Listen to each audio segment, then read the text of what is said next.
साथीहरु यहाँ देख्न सक्नुहुन्छ 4 नम्बरमा यो केबलिङको काम पनि भइरहेको, भित्र मोटर जोड्ने साथसाथै यसमा अब लिफ्ट जडान हुनेछ। त्यसको लागि पूर्व तयारी गरिराख्नु भएको छ भने 3 मा पनि काम चाहिँ निकै नै भएको देख्न सकिन्छ र यो सम्पूर्ण कामहरु कम्प्लिट भइसकेपछि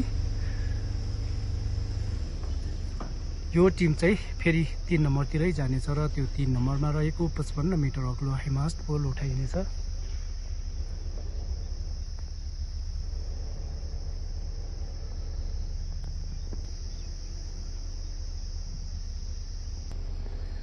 साथै यतातिर जुन हाम्रो यो रिङ रोड छ, ग्राभिलको काम पनि निरन्तर चलिरहेको छ र यतातिरको यो पहिलाको सामानहरु पनि जुन प्यारापिट निर्माणको सामान थियो त्यो पनि लैजाने काम सुरु भइरहेको छ। यतातिरबाट निकै नै ट्रकहरु आएको देख्न सक्नुहुन्छ साथीहरु। बाटो चाहिँ यस्तो बनाइसकेको अवस्था छ।